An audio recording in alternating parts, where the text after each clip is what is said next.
प्रेम से बोलिए सत्यनारायण भगवान की जय। एक समय प्राणियों के हित चाहने वाले समस्त मुनियों ने परम रमणीक नौमी शारण्य क्षेत्र में मन को प्रसन्न करने वाली सभा की। उसी समय अति तेजस्वी व्यास जी के शिष्य सूत जी शिष्य गणों के सहित हरि नाम स्मरण करते हुए वहां आए। समस्त शास्त्रों को जानने वाले श्री सूत जी को आते देख महातेजस्वी सौनकादि मुनिगण खड़े हो गए। सब धर्मों को जानने वाले में श्रेष्ठ सूत जी तथा परम वैष्णव सौनकादि ऋषि परस्पर शीघ्रता से पृथ्वी पर दंडवत नमस्कार करके सौनकादि मुनियों के दिए आसन पर संपूर्ण शिष्यों सहित अति बुद्धिमान सूत जी बैठ गए। बैठे हुए सूत जी ने सौनकादि मुनियों ने नमस्कार कर हाथ जोड़कर कहा, हे महर्षि, हे सर्वज्ञ सूत जी, इस कली काल में मनुष्यों को हरि भक्ति किस उपाय से हो, हे भगवान वह कहिए। क्योंकि काली काल में सब प्राणी पाप करने में तत्पर और वेद विहीन हो जाएंगे।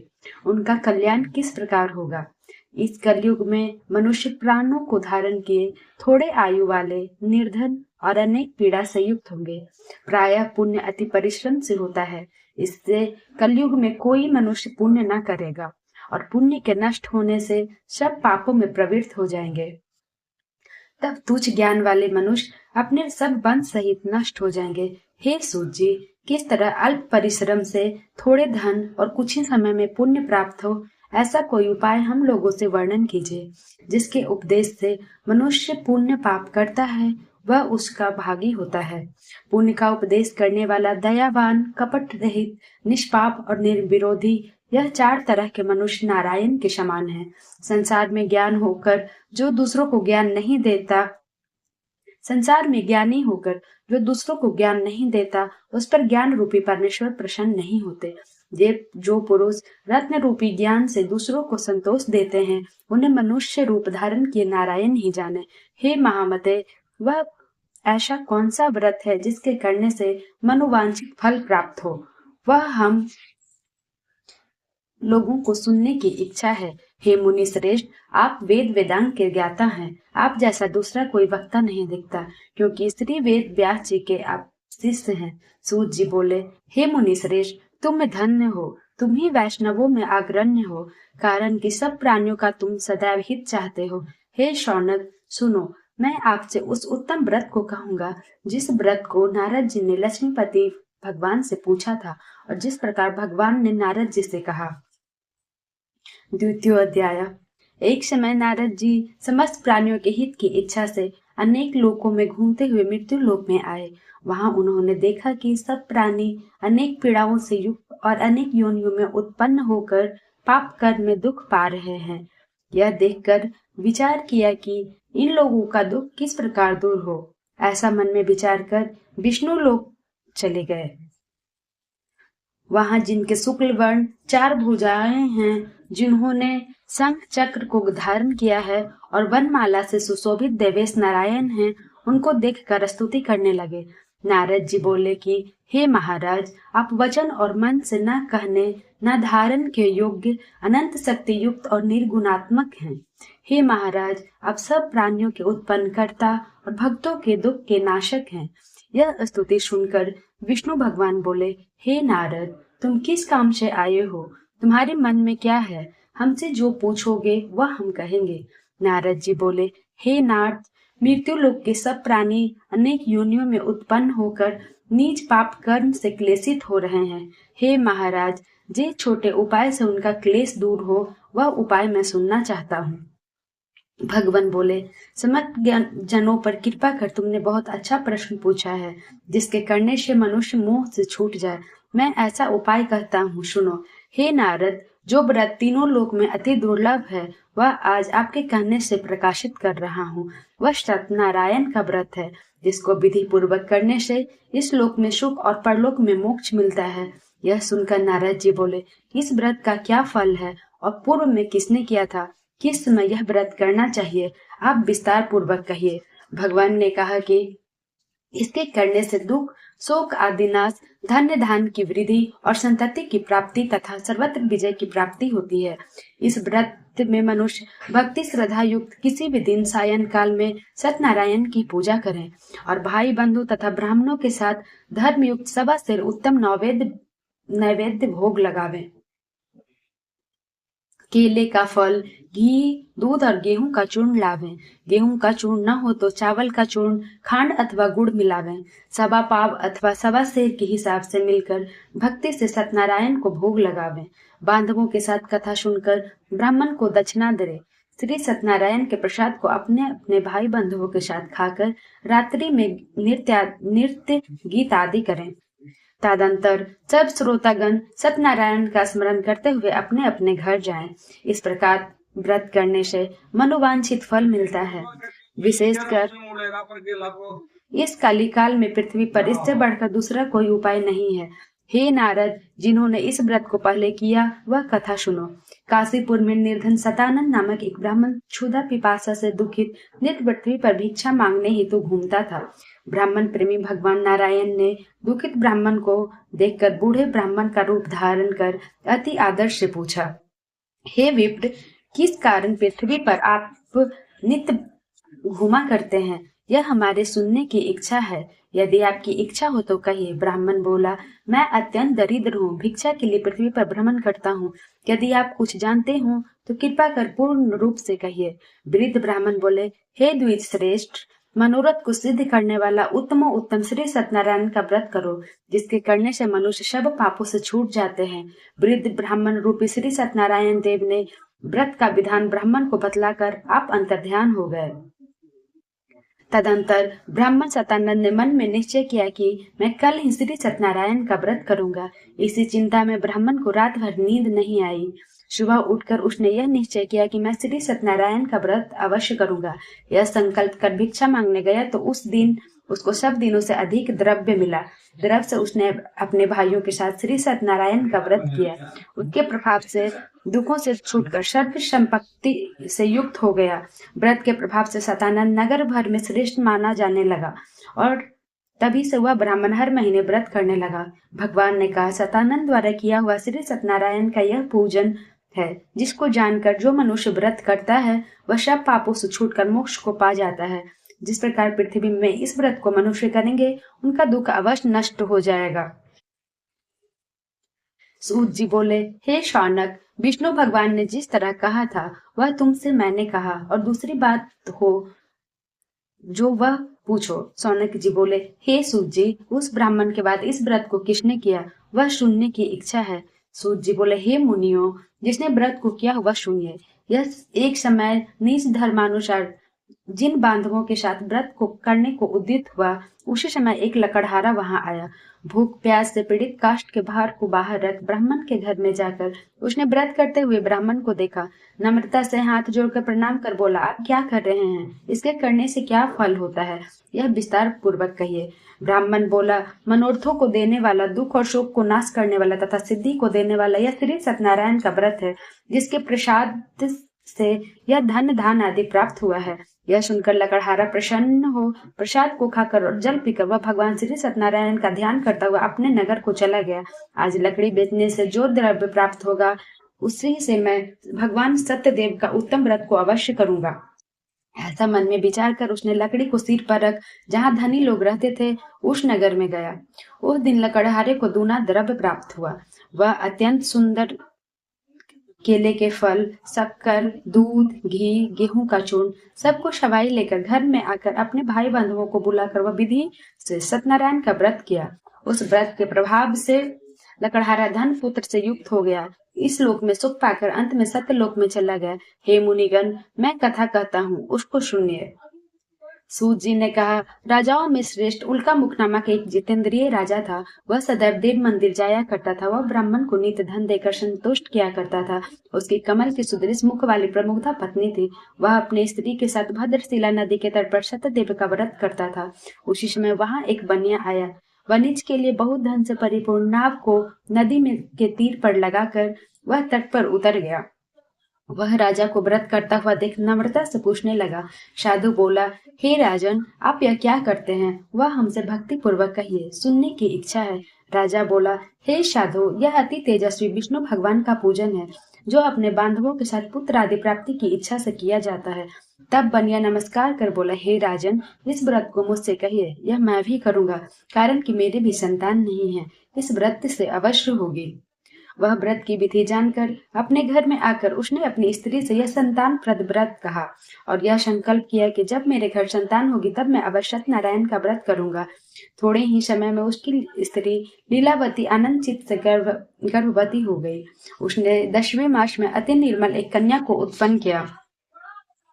जैसे शुक्ल पक्ष में चंद्रमा की ज्योति बढ़ती है, उसी तरह प्रतिदिन की कन्या वृद्धि को प्राप्त हुई। अपनी स्त्री के साथ बनिया ने कन्या का जात कर्म कर कलावती नाम रखा। एक दिन लीलावती अपने स्वामी से मधुर वचन बोली कि पहले का संकल्पित व्रत आप क्यों नहीं करते? साधु बोला, हे प्रिय, इसके विवाह के समय इस व्रत को मैं अवश्य करूंगा। इस प्रकार स्त्री को समझाकर वह बाहर चला गया। इधर कलावती पिता के घर नित्य बढ़ने लगी। एक दिन धर्मज्ञ साधु बनिया ने सखियों के साथ खेलती हुई लड़की को विवाह के योग्य देख दूतों को बुलाकर कहा, विवाह के निमित्त कन्या के लिए योग्य वर खोज कर लाओ।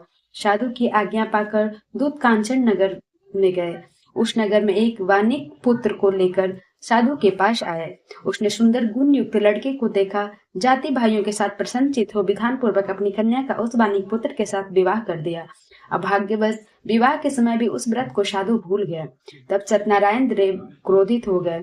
कुछ दिन बाद निज कर्म में चातुर साहूकार व्यापार की इच्छा से अपने दामाद को लेकर समुद्र के निकट रत्ना सार नामक नगर में जाकर व्यापार करने लगा।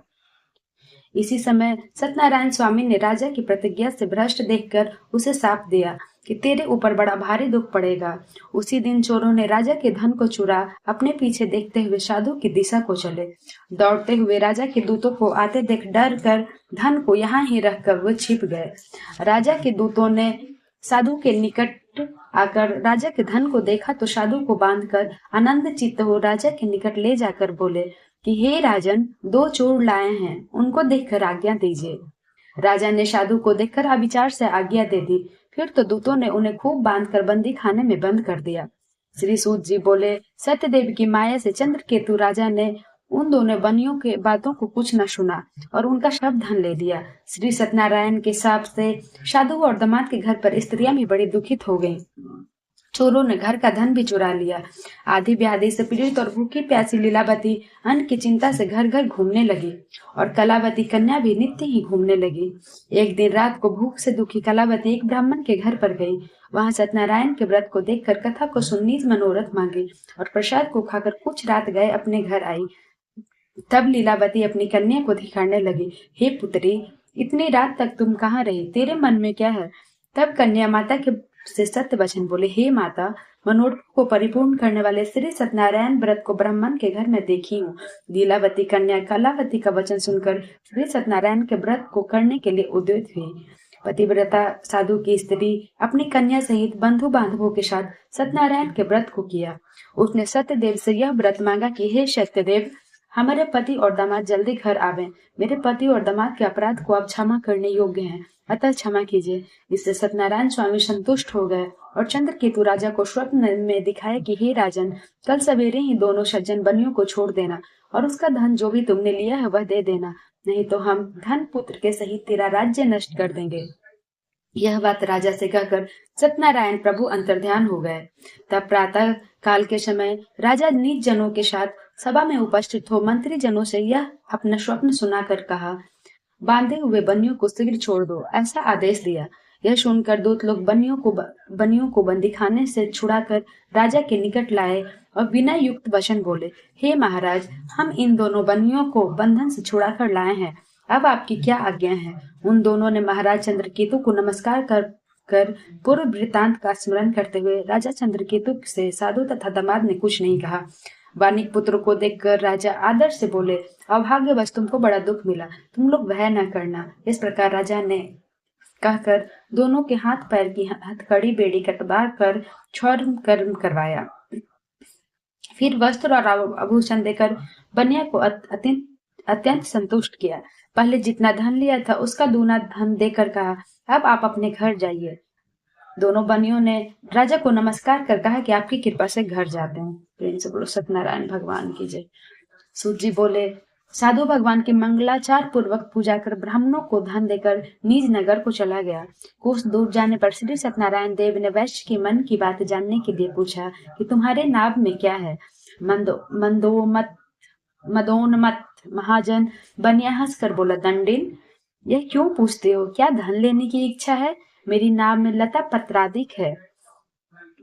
तब दंडी ऐसे वचनों को सुनकर बोले कि तेरा वचन सत्य हो। ऐसा कहकर वह समुद्र के पास बैठ गए। दंडी के चले जाने पर नित्य क्रिया कर नाव को ऊपर उठा देख साधु को आश्चर्य हुआ। जो ही उसने नाव में लता दिख देखा तो वह मूर्छा को प्राप्त हो भूमि पर गिर गया और सचेत होकर अति चिंता करने लगा। साधु ने दामाद से बोला कि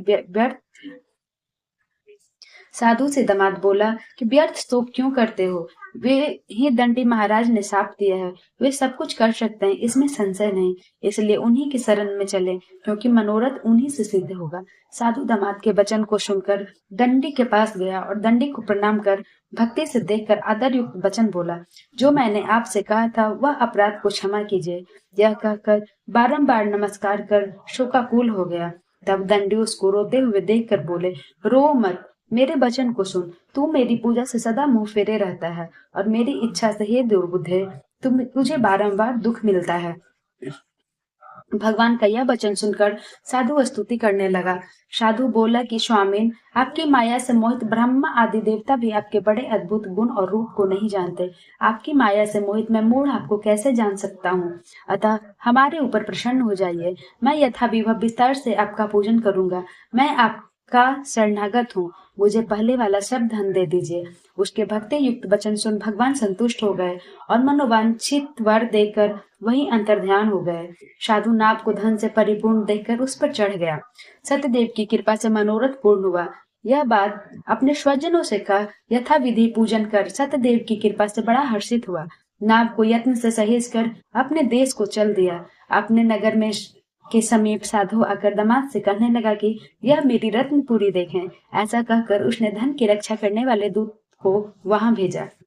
वह दूत नगर में जाकर साधु की धर्मपत्नी को देखकर प्रणाम कर बोला कि ग्राम के निकट दामाद सहित साहूकार बहुत से इष्ट मित्र और धन के साथ आए हैं।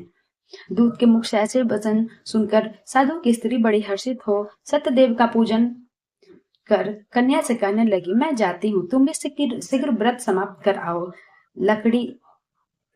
लड़की इस प्रकार का वचन सुनकर जल्दी व्रत समाप्त कर प्रसाद को भूल से न खाकर अपने पति को देखने चली गई।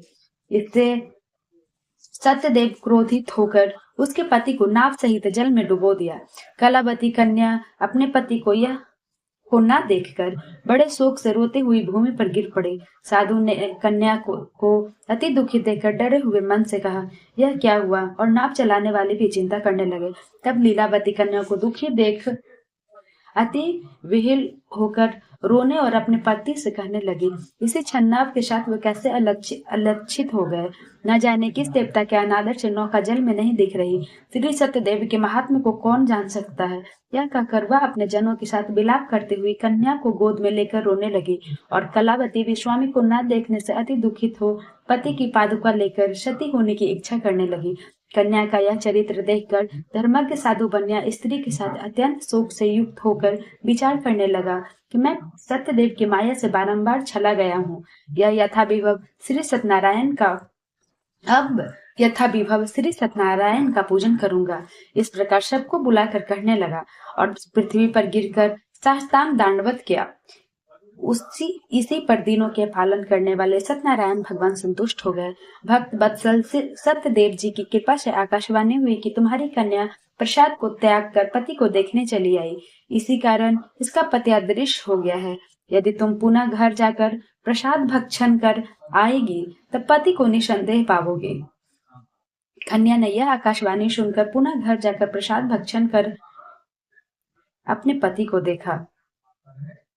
तब कलावती संतुष्ट होकर अपने पिता से कहने लगी कि अब शीघ्र ही घर को चलिए, विलंब न करिए। कन्या के वचन सुनकर साधु दामाद सहित संतुष्ट होकर धन और बांधवों के साथ अपने घर को गया।